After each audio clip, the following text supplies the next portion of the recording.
Everyone. So আস্তে আস্তে কথা বলছি আর ব্লগটা আমি আজকে এখান থেকে স্টার্ট করছি। দেখো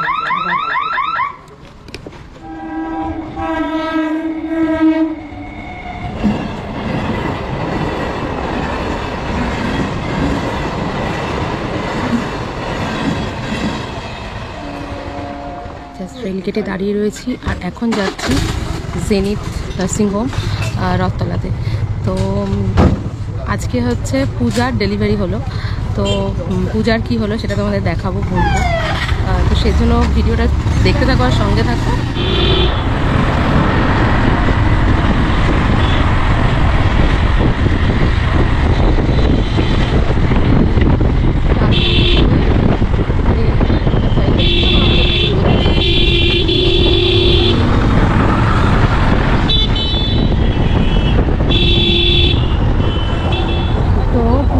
তোমাদের মনে আছে তো পূজা বাপি?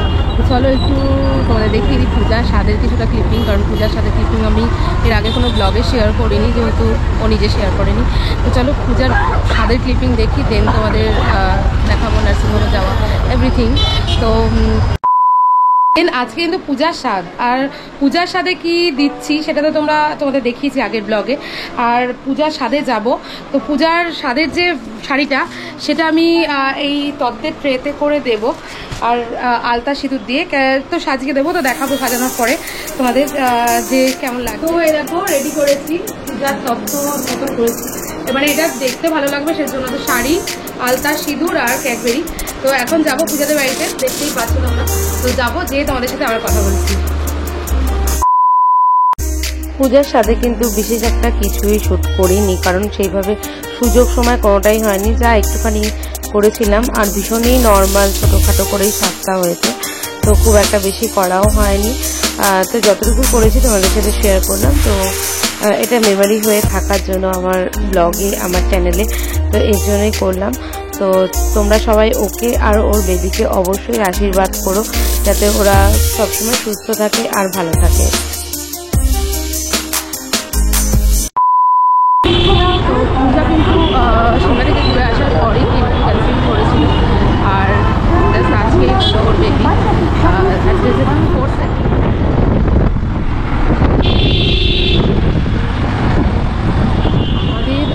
সোদপুরে মোটামুটি সব রকম রেস্টুরেন্টে কিন্তু চলে এসছে, মানে এত রেস্টুরেন্ট কোথায় খাবো ঠিক মানে বুঝে উঠতে পারছি না। দেখে তো এমনি মতো, তারপর হচ্ছে এখন আরও বিভিন্ন রকম রেস্টুরেন্ট এসছে, তো সেসবেও আর কি যাবো, এক একবার তোমাদের সবটাই দেখাবো।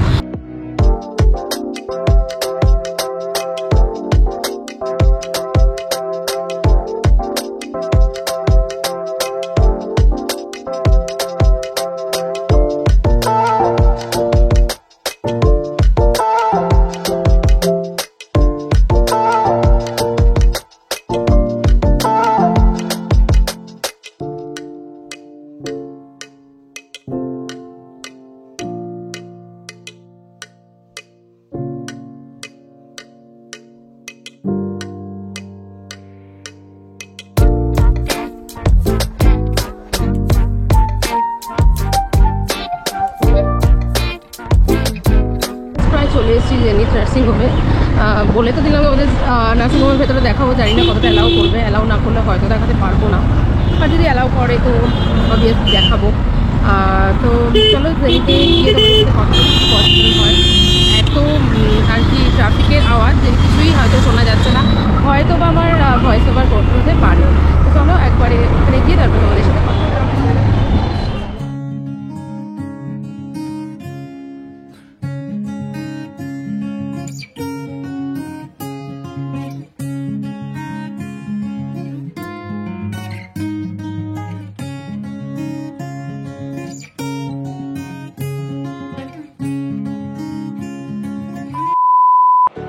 তো চলে এসেছি কিন্তু জেনিতে, আর জেনিতে যেখানটা ওয়েটিং রুম, তো সেখানে আমরা ওয়েট করছি, আর প্রচণ্ড ভিড়, আর সবাইকে দেখতে দিচ্ছে না, একজন একজন করে দেখতে দিচ্ছে, ভীষণ ফ্যাচাং করছে। তো একটু বাদে ওপরে যাব, কারণ 2-3 জন এসছে দেখতে, তো পরপর ভিজিট হবে। হসপিটাল নার্সিংহোম ব্যাপারটাই তো আমার কাছে যেমন ভয় লাগে, প্রত্যেকের কাছেই ভয় লাগে। তো পূজা তো শুয়ে রয়েছে, একদম সকালেই হয়েছে, সিজার। তো আমরা এসেছি, তো এখন বাজে 4:30 মতন। তো এখানে 1 ঘন্টায় আর কি ভিজিটিং আওয়ার্স। আর এই হলো বেবি, কিউট পুচকু বেবি। তো খুব মনে পড়ে যাচ্ছে নিজের পুকু বৃষ্টির যে টাইমটা হয়েছে সেই টাইমটার কথা ওকে দেখে। তো এত ছোট বাচ্চা আফটার 5 ইয়ার্স, তো ভীষণ এক্সাইটেড আমি। তো নার্সিংহোম থেকে বেরিয়ে পড়লাম, তো এখন তো বাড়ি যাব। বাড়ি যাওয়ার আগে টুকটাক দেখি কোথাও যাওয়া যায় না, কিছু দরকার থাকলে সেটা করে নেব। আর গিয়ে বেবি গার্ল হয়েছে, তোমাদের তো নার্সিংহোমে বলা হয়নি, এতটা ক্যাওয়াজ ছিল, মানে এতটা লোকজন কথা বলছিল, তো কথা বলার মতন পরিস্থিতি ছিল না। তো বেবি গার্ল হয়েছে, তো আমরা সবাই তো খুশি। তো আমি তো জেম্মা হয়ে গেলাম, আর ইন্দ্র কিন্তু জেঠুমনি হয়ে গেল। তো পূজাদের বাড়ি কিন্তু একদম আমাদের উল্টো দিকে, আর তোমাদের আমি এর আগেও শেয়ার করেছি, ওদের সাথে আমাদের একটা আলাদা রিলেশন। তো আর পুকু বৃষ্টি দাদা দিদি হয়ে গেল, এই আর কি খেলা সঙ্গী এর একটা, মানে যখন তখন সারাক্ষণই দেখতে পারবো, কারণ আমাদের বাড়ি থেকে সারাক্ষণই ওদের সবাইকে দেখা যায় আর কি, একদম অপোজিটের বাড়িতে। এই তো চলো, তো পরে আবার কথা বলছি। তাও পুচকেটাকে মানে আশীর্বাদ করো। আর যেহেতু আজকে রাধাষ্টমী, তাই ওর নাম কিন্তু রাধা দেওয়া হয়েছে, আর আমি দিয়েছি রাধিকা। আমার ভালো লেগেছে রাধিকাটা, আর ভীষণভাবে মানে এত কিউট দেখতে, না দেখে মনে হচ্ছিল চটকাই, সেরকম মনে হচ্ছিল। রাস্তা দিয়েই তো এখান দিয়ে সোদপুরের কাছেই আর কি, এখানে সমস্ত যেগুলো আর কি প্ল্যান্টারের একটা ইয়ে রয়েছে আর কি, স্টল। তো এখানটা আমরা দাঁড়িয়েছি। তো চলো, এই ভিডিওটা আলাদাই আসবে আমার ব্লগে, এটা আজকের যে ব্লগে সেটা আমি পুরোটা দেখাচ্ছি না। বাড়ি ফিরেই কিন্তু প্রচণ্ড ক্লান্ত হয়ে গেছিলাম, সাথে প্রচণ্ড খিদে পেয়েছিল। তো ইন্ডো সিঙ্গারা নিয়ে এলো, তো মুড়ি মাখা হলো, মাই মাখলো। তো আমাদের স্ন্যাক্স পার্টিটা বিকেলের এইভাবেই হলো। আজকে কিন্তু তোমাদের সাথে একটা ডিনার আইটেম বা তোমরা লাঞ্চেও করতে পারো এগের আইটেম শেয়ার করব। আর দেখো, ডিমের সাদা অংশটা আলাদা করে নিয়েছি, এটা ফেটিয়ে নিচ্ছি। আর এবারে বসিয়ে দিয়েছি কিন্তু কড়াই। আর আমি কিন্তু আয়রনের কড়াই ইউজ করি, বেশ অনেক দিন ধরেই করি, যেহেতু তোমাদের সাথে এখন সেভাবে আমার ভিডিও শেয়ার করা হয় না কুকিংয়ের, তাই না, দেখানো হয় না। তো ওদিকে পেঁয়াজ ভাজতে দিয়ে দিয়েছি, আর এদিকে যে ডিমের হোয়াইট যে অংশটা রয়েছে ওটা দিয়ে অমলেট করে নিচ্ছি। আমি কিন্তু ভীষণ ইজি ওয়েতে আজকে তোমাদের সাথে এই রেসিপিটা শেয়ার করব, কারণ ভীষণ ক্লান্ত রয়েছি আমি, আর আমি নিজেকেও আর দেখাচ্ছি না। তো দেখো, যেটা ইয়েলো পার্টটা সেটা কিন্তু আলাদা করে রেখে দিয়েছি, মানে ডিমের কুসুমটা। আর এদিকে কিন্তু অমলেট প্রায় হয়ে গেছে। তো এটাকে আমরা ফোল্ড করে নেব, যেরকমভাবে আমরা অমলেট করি ঠিক সেইভাবেই। তো দেখো, আর ভীষণ কড়া ভাজবে না। এই ডিমের রেসিপিটা কিন্তু ভীষণই স্পেশাল, আর এটা সচরাচর খুব একটা হয় না। তো এটা একটা বাংলাদেশের রেসিপি, যেটা ভীষণই ইন্টারেস্টিং। তোমরা কিন্তু অবশ্যই একবার ট্রাই করে দেখো, দারুণ টেস্টি একটা রেসিপি। তো এবার এই ডিমের অমলেটটাকে কিন্তু আমি খুন্তির সাহায্যেই কিন্তু এরকম পিস পিস করে কেটে নেব। তোমরা চাইলে কিন্তু নাইফের সাহায্যেও কাটতে পারো, নামিয়ে নিয়ে প্লেটে করে। তো আমি এইভাবেই একদম র্যান্ডামলি কেটে নিচ্ছি। আর আরেকটু অমলেট করে নেব, আরেকটু ডিম যেহেতু রয়েছে, আর এরকম ছোট ছোট করে পিস করে নেব। যেই কড়াইটাতে আমি পেঁয়াজ ভাজলাম, মানে বেরেস্তা, সেই কড়াইটার মধ্যেই কিন্তু আমি একটু ঘি আর গরম মশলা অ্যাড করে দেবো। আর যে মশলাটা আমি ইউজ করব, একটু পেঁয়াজ বাটাটাই বেশি, আর আদা বাটা, আর অল্প একদম রসুন বাটা। সেটা তোমরা রসুন বাটাটা কিন্তু স্কিপও করতে পারো। আর অ্যাড করে দিয়েছি কিন্তু সল্ট। তো একটু ভালো করে কষিয়ে নিতে হবে পেঁয়াজটাকে, যাতে পেঁয়াজের কোনো গন্ধ বা স্মেল না থাকে। তো বেরেস্তাটাও ওইভাবে তৈরি করে নিয়েছি, সরিয়ে দিয়েছি বেরেস্তাটা। আর অ্যাড করে দিচ্ছি কিন্তু টক দই। টক দইটাই এটার মেন ইনগ্রেডিয়েন্ট এই কুকিংটার, আমি বলতে পারি। তো একটুখানি আমি কিন্তু সুগার অ্যাড করছি। যারা তোমরা সুগারটা পছন্দ করো না, তারা কিন্তু তোমরা স্কিপ করতে পারো সুগারটা। তো এবার আমরা একটু কিন্তু গরম জল অ্যাড করে দিয়েছি। তো দেখতেই পাচ্ছ ফুটছে। তো এবার আমি কিন্তু দিয়ে দেবো যে ডিমের কুসুমগুলো রয়েছে, খুব সাবধানে এই ডিমের কুসুমগুলো আলতোভাবে কিন্তু এই ফুটন্ত যে গ্রেভিটা হচ্ছে তার মধ্যে ছেড়ে দিতে হবে। তো এই রেসিপিটার নাম হচ্ছে ডিমের শাঁসরাঙা।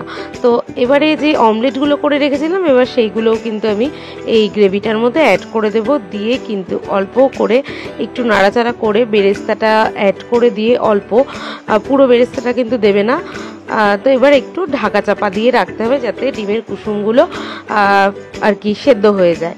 তো দেখতেই পাচ্ছ একটু মাঝে মাঝে তোমরা ঢাকা খুলে দেখে নেবে। আর দেখো ডিমের কুসুমগুলো কি সুন্দর হয়েছে, একদম কিন্তু ভাঙেনি, দেখতেই পাচ্ছ। এই রেসিপিটা একবার তোমরা অবশ্যই ট্রাই করে দেখো, খুব ভালো লাগবে। আর এই রেসিপিটা যদি তোমরা আলাদা করে পেতে চাও তো আমার যে হিন্দি চ্যানেলটা রয়েছে আমি ওখানে এই রেসিপিটা অ্যাড করে দেবো। আর নামানোর আগে কিন্তু সামান্য ঘি দিয়ে নামাবে, তাহলে ফ্রেগরেন্সটা খুব ভালো আসবে এই রেসিপিটার। তো এই রেসিপিটা ভাত, রুটি, পরোটা, পোলাও সব কিছু দিয়েই খাওয়া যায়, তবে পোলাও দিয়ে বেশি ভালো লাগে, পরোটা দিয়েও বেশি ভালো লাগে। আর ডিমের যে কুসুমগুলো খেতে খুব সুন্দর লাগে। এটা কিন্তু ডিমের একটা আলাদা রকমই প্রিপারেশান, এটা বাংলাদেশের সমস্ত জমিদার বাড়ির প্রিপারেশান এটা। তো দেখো নামানোর পরে লুকটা ঠিক এরকম এসছে। তো চলো, আজকে হলো নেক্সট ডে মর্নিং। তো এখন বাজে সকাল 9টা একটু বেশি বেজেছে, আর চলে এসেছে কিন্তু পার্সেল। কালকে রাতে তোমাদের সাথে কথা বলা হয়নি, ঘুরে এসে রান্না করে আর ক্লান্ত হয়ে গেছিলাম, আমি তো একটুতেই ক্লান্ত হয়ে যাই। তো চলো ওপেন করি, পার্সেলটা দেখাই তোমাদের কি এসছে। অ্যাকচুয়ালি ভীষণ এক্সাইটেড ইন্দ্রবাবু এই পার্সেলটা নিয়ে। তো আজকের পার্সেলে চলে এসেছে ইন্ডোর পুজো শপিং, আর সেটা হলো ভিভো Y53s মোবাইল, যেটা তাকে জোর করে শপিং করানো হয়েছে। কারণ ইন্দ্র নিজের জন্য খুব একটা শপিং করে না কখনোই, খুব কম, মানে যতটুকু করে সেটাকেও ভীষণ জোর জবরদস্তি করতে হয়। তো অনেক দিন ধরে ওর মোবাইলটা অনেক ডিস্টার্ব করছে, তো অনেক বলে বলে মোবাইলটা কেনানো হলো। সমস্ত ফিচার্সগুলো আমি তোমাদের দিয়ে দিয়েছি, সেভাবে রিভিউ এখন দিতে পারছি না কারণ আমি তো এটা ইউজ করিনি, আর ভিভো অ্যাকচুয়ালি আমি কখনোই ইউজ করিনি। তো চলো ওপেন করে দেখা যাক মোবাইলটা কেমন দেখতে। তো এটা কিন্তু অফার প্রাইসে চলছিল ফ্লিপকার্টে, তো 15,519 এরকম প্রাইস পড়েছে। তো এই ফোনটা ভিভো Y53s, এটার অরিজিনাল প্রাইস কিন্তু 22,990 রুপিস। তো সেটা অফার প্রাইসে কিন্তু বেশ ভালোই ডিল, খারাপ ডিল নয়। আর ফোনটা দেখতে দেখো, আমরা রেইনবো কালার নিয়েছি, দুটো কালার অ্যাভেলেবেল ছিল, একটা ছিল ব্লু আর একটা রেইনবো। তো রেইনবোটাও খারাপ নয়, তবে আমার কাছে বেস্ট মনে হয় কিন্তু ব্লুটা, কারণ আমি একটা স্যামসাংয়ের সেম ব্লু কালার ইউজ করি।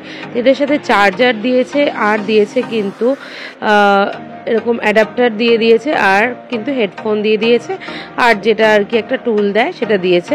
তো চলো এটা এই গেল, আর একটা ব্যাক কভারও দিয়ে দিয়েছে, সেটা যেরকম নর্মাল হয়। তো এইটার লিঙ্ক আমি তোমাদের দিয়ে দেবো, বাই লিঙ্ক, যাতে তোমরাও কিন্তু অফারটা অ্যাভেল করতে পারো। তো চলো আজকের ভিডিওটা কিন্তু আমি এটা দেখাতে দেখাতেই এন্ড করবো। আপনার ভালো লাগছে পুজো শপিং, একটু তাকিয়ে বলেন। পুজো শপিং ইনি আবার বড্ড বেশি রিজার্ভ, সবসময় কথা বলতে চান না। তো চলো ভিডিওটা আজকে এখানে এন্ড করছি। ভালো লাগলে অবশ্যই সাবস্ক্রাইব করো, লাইক কমেন্ট করতে একদম ভুলো না, আর যারা ফেসবুক থেকে দেখছো ফলো করো।